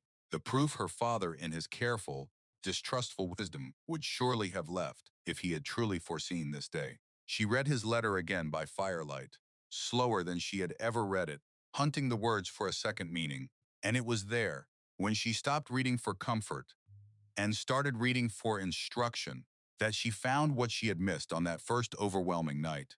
The deed is in this box, in your name, dated and witnessed and true. She had read it 100 times as reassurance. Now she read it as a map, dated and witnessed and true. Witnessed. Silas Crane had witnessed the transfer. Yes, but Vane had already moved to discount an old man's word. Yet her father had written the word deliberately, and her father did not waste words. And if he had gone to the trouble of a witness, he had gone to the trouble of making that witness mean something a court could not wave away. She thought of the phrase again, dated and witnessed. And then she thought of the way her father had done everything in his life, which was twice, once for the world, and once for himself, a public record and a private one, a ledger the bank could see, and a truth he kept in his own hand where no one could alter it. She went back to the niche behind the flat stone, and this time she did not stop at the deed. She worked her fingers into the dry crack behind it, deeper than she had gone before, and where the stone met the living rock of the mountain her fingertips found the edge of something the first search had missed. A second oilcloth packet, pushed far back into the dark, wedged where only a hand that already knew the deed's hiding place would ever think to reach. Her breath stopped in her chest as she drew it out. Inside the oilcloth was a second document, and it was not the deed, and it was not a letter. It was a sworn and notarized copy of the deed of transfer, executed the same day as the original, bearing the same date, the same description of the 40 acres, the same grantee's name written in her father's climbing hand, but bearing also the raised seal and signature of a notary in Cheyenne, a Mr. Aldous Pratt, whose office lay far beyond the reach of any friend Vane might own in the little land office at Larkspur, and beneath that, the separate signatures of two witnesses to the notarization, neither of them, Silas Crane, both of them respectable men of business in the territorial capital, whose word no judge would weigh lightly. Her father had done it twice. He had filed the deed at Larkspur for the public record, and then, distrusting the public record the way he distrusted everything that other men's hands could reach, he had ridden the long road to Cheyenne and had the whole transfer sworn and sealed and witnessed a second time before a notary Millicent had never heard of in an office Vane would never think to search, and he had brought that second proof home and sealed it into the mountain behind the first, so that if the day ever came when someone hollowed out the Larkspur record, his daughter would hold in her hand a proof that reached past the ruined page, past the vanished clerk, past the discredited old witness, all the way to the sealed and sworn authority of the territorial capital itself. Ingrid sat down hard on the warm stone with the notarized copy in her hands, and she wept then, finally, the tears she had not let herself weep on the first night, because she understood at last the full depth of what her father had done for her. He had not merely left her a warm place and a deed. He had foreseen the exact shape of the treachery that would come for her, foreseen it years before it arrived, and had built into his gift a second floor beneath the first, so that when the enemy tore up the visible ground, she would not fall. He had loved her, not in the easy way of words, but in the hard way of preparation, the way a man loves a child he knows he will not live to protect, by arming her against dangers he could see coming down the years toward a daughter he would not be alive to shield. You knew, she said aloud, to the empty warm chamber, to the man half a year and a lifetime dead. You knew they'd go at the paper, and you left me a paper they couldn't reach. You were always one step ahead of the people who thought themselves clever, even now, even from the ground. She pressed the document to her chest beside the letter, and the fire burned low, and the pool steamed on in its patient, endless warmth. And for the first time since the confrontation on the street she knew, with the same iron certainty her father had built his whole quiet life upon, that she was going to win. The week that followed tested that certainty in ways she had not foreseen. Word of the coming hearing spread through Larkspur, and the town, which had learned to love her over one hard winter, took her side with a warmth that both moved and unsettled her, because she understood how quickly a crowd's favor could become a crowd's expectation, a weight of hope she would have to carry into that room, whether she wanted it or not. Josiah Vane worked the days too, in his quieter way. She heard that he had been to see the judge, a circuit man named Holloway, who came through Larkspur once a season, ostensibly on other business. She heard that money had moved, that a man who bought the debts of the desperate had learned long ago that a judge, like a clerk, was a thing that could sometimes be reached. She did not know how much of it was true and how much was the town's frightened imagining, but she knew enough not to walk into that hearing trusting the law to do right merely because right was on her side. Silas had told her the truth of it in December. The law was built by frightened men, and it did the thing it was meant to do only sometimes, and only when someone stood up and made it. She wanted Silas beside her when she stood up. She had not seen him since the day he went down the mountain in the failing light, promising not to climb again until the thaw. And now the thaw had come, and he had not appeared, and a cold worry had begun to grow in her that had nothing to do with Vane. She went looking for him 2 days before the hearing, down to the poor edge of town, where he kept a single rented room he retreated to when the cold drove him out of the hills. And she found him there, and the finding of him told her everything before a word was spoken. The winter had done to Silas Crane what it had done to the fences and the herds and the farm. It had spent him. He lay in the narrow bed of that mean room, grown thin and gray, his sharp, pale eyes gone soft and distant, his hands, that had put the iron key into hers on a snowy October afternoon, lying still and light as dry leaves on the blanket. Knew you'd come, he said, and his voice was a thread of what it had been, but the wry edge still hung on it. Heard about your fight. Whole town's heard. The buzzard from Cheyenne and the Halvorsen widow, the two of them come at you together. Figured they might. His eyes found her face and held it. You scared? No. She drew the room's single chair to his bedside and took one of the light cold hands between her warm ones, the way she had warmed the Reed children's hands by the pool, willing her own life into him, and knowing, even as she did it, that this was one cold her warmth could not turn back. I found what my father left. The real proof. A sworn copy, notarized in Cheyenne, past anything Vane can reach. I'm not afraid of the paper anymore. Something eased in the old face, a satisfaction settling into the deep lines. Course he did, he murmured. Course Anders did. Twice for everything, that man. I witnessed the once here. Never knew about the second. He'd not have told me. He'd have kept that even from me, so there was no thread for anyone to pull. A dry ghost of a laugh moved in his chest. He's still winning, isn't he? From under the ground. There's a thing to be, girl. A man who keeps winning after he's gone, because he loved somebody enough to think it all the way through. Come to the hearing, Ingrid said, and she heard the plea in her own voice and did not try to hide it. Stand up with me. Your words still mean something, whatever Vane says. I want you there. I want you to see it. But Silas was already shaking his head slowly against the pillow, and the refusal in it was gentle and absolute and not really about the hearing at all. I'll not make that walk, girl. I made my last walk down your mountain in December. I knew it when I made it. His fingers tightened on hers with what strength he had left. You don't need me in that room. You never needed me. I put a key in your hand. That's all I ever did, and you did every hard thing after that yourself. Climbed the hill yourself. Found the door. Kept yourself alive all winter, carried that family up out of the cold. Kept your head in front of the buzzard when a lesser soul would have sold and run. I didn't do any of that. You did. His eyes were wet now, the old man's, though his voice held steady. I only pointed. The walking was always yours. She stayed with him through that day and into the night, and she was there in the gray hour before dawn when Silas Crane slipped quietly from sleep into whatever lay past it without struggle, the way a man goes who has said all his goodbyes properly across a long life and has no unfinished business with the world. She held his hand until it went from cool to cold, and she did not let go for a long while after. And when at last she rose, she did it dry-eyed and steady, because she understood that the truest way she could honor the old man who had kept a dead friend's promise was to walk into that hearing room and finish the thing they had all begun for her.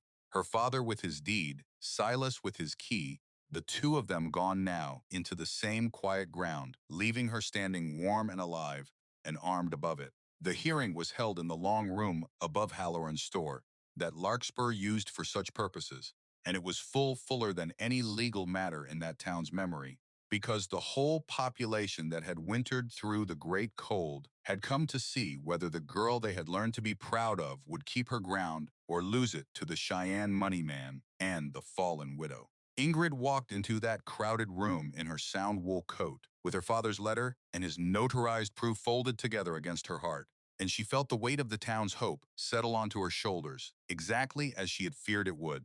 And she carried it, because a person who has carried a winter can carry a room. Josiah Vane had brought a lawyer up from Cheyenne, a sleek man with a leather case, and he laid out the cloud on the title with practiced regret: the vanished clerk, the discredited witness, the ruined page in the water-damaged book, building the same trap he had described to her on the street, inviting the judge to find that a deed no official could confirm was no deed at all, that the 40 acres must revert to the estate, from which he did not need to add.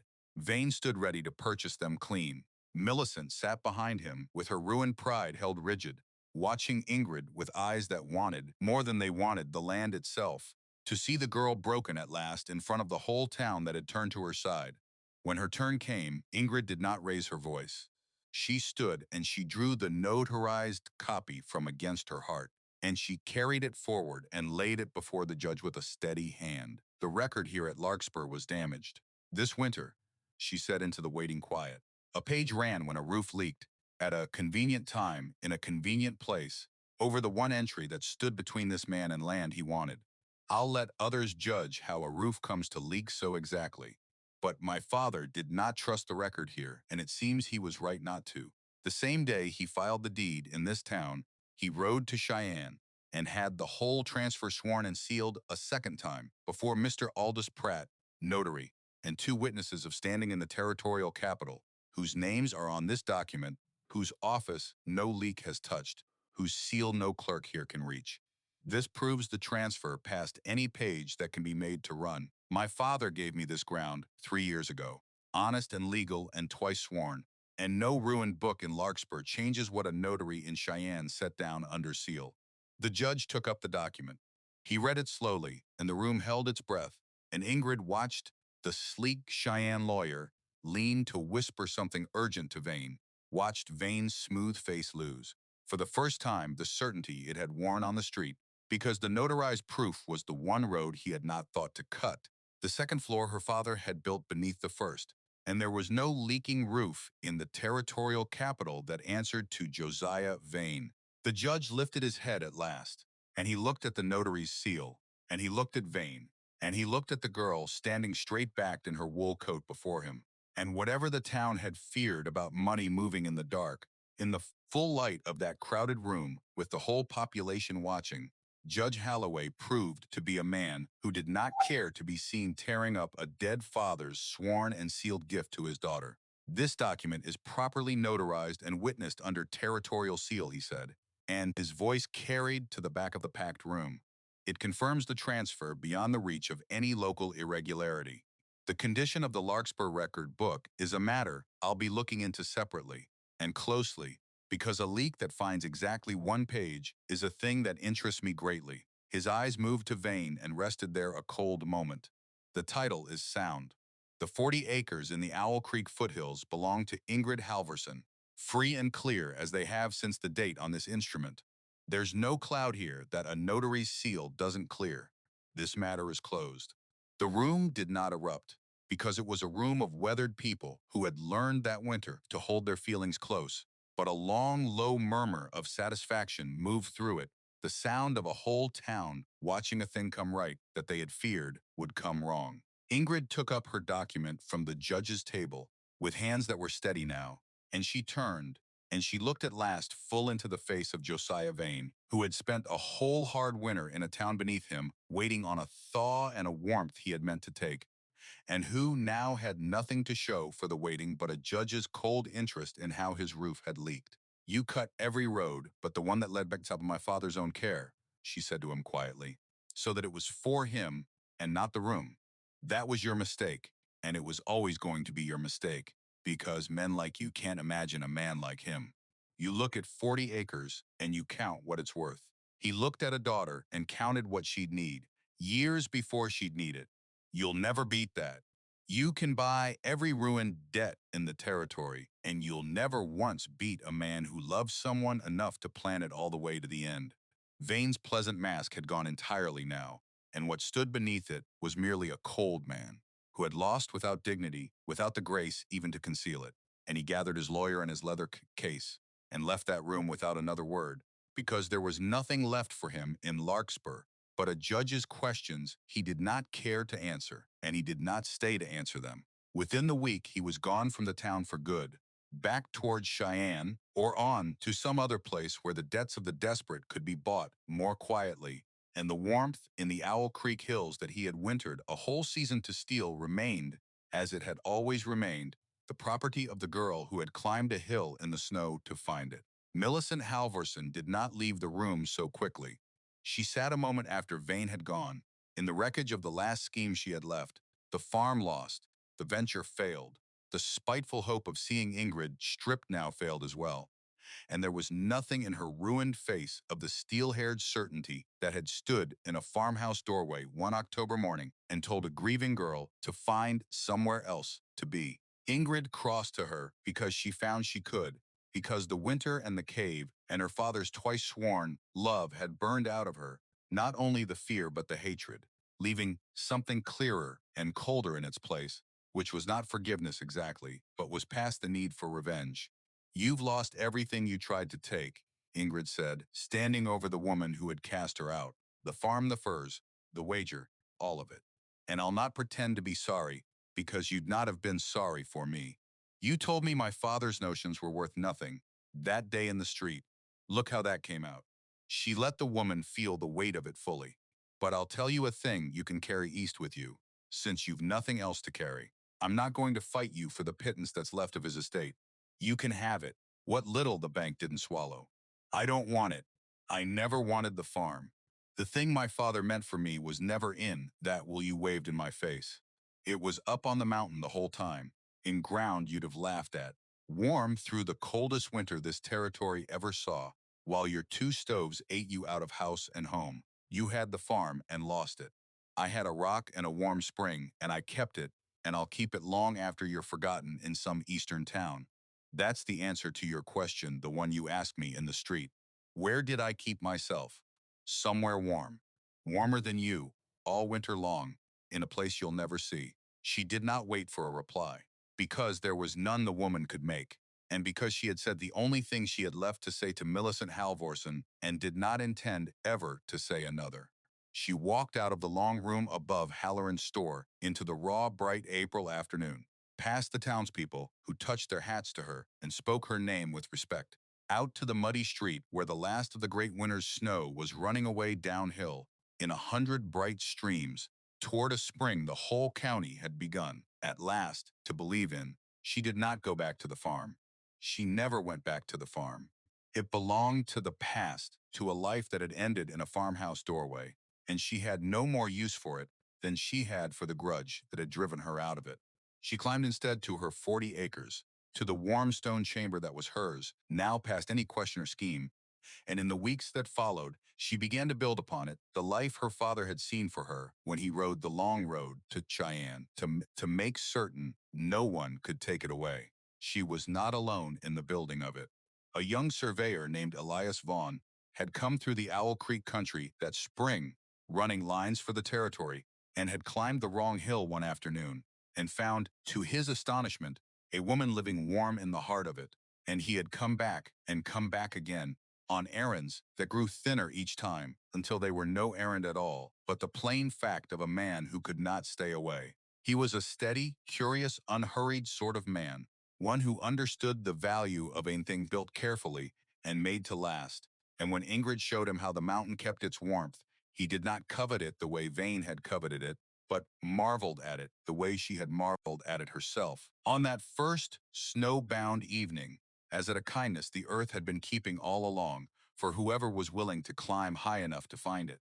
They married in the summer of the year that followed, and together they raised a proper cabin near the mouth of the cave. And Elias, with a surveyor's eye for how water moved and heat traveled, laid pipe from the warm pool beneath the floor of it, so that the same heat that had carried a girl with 23 cents through the killing winter now rose gently through the boards of a home, warming it through every season without a single log burned, on the same ancient principle that had kept her alive when the town had written her off. The cabin never needed a stove. The mountain did the work, as it had always done the work, as it would go on, doing the work long after the hands that built the cabin were themselves gone into the ground. On an evening late in that first married autumn, with the first light snow of the new season, sifting past the window exactly as it had sifted past a farmhouse window 1 year and a lifetime before, Ingrid sat alone for a while at the edge of the warm pool in the stone chamber, as she still did sometimes when she wanted to be quiet with the thing that had saved her. Her hands were rough now, roughened by a full year of the work that had made this place a home, and she turned them over in the steam-softened light and did not mind their roughness, because she had earned every callus honestly, and a life built with your own 2 hands cannot be inherited out from under you, as her father had known, when he wrote the words that were still folded, worn soft now, against her heart. She drew the letter out, though she knew every line of it by memory, and she read it once more by the faint glow that reached down through the fissure overhead, and she understood, more completely than she had understood it, on that first overwhelming night, that the deed and the notarized proof and the 40 warm acres had never been the true inheritance at all. Those were only the shape the inheritance had taken. The inheritance itself was the thing that had let a cast-out girl climb a snowy hill instead of curling in a town doorway to wait for the cold. The thing that had sent her walking out into the worst night of the winter toward a cry for help. The thing that had let her stand straight-backed before a smooth, cruel man and a bitter, ruined woman and refuse to be broken. It was resilience, and it was the certainty of having been loved. And it was the deep abiding peace of a life she had built with her own hands on ground that was honestly hers, warmed by an earth that asked nothing of her but that she be there to receive what it had been offering since long before anyone alive was born to climb up and take it.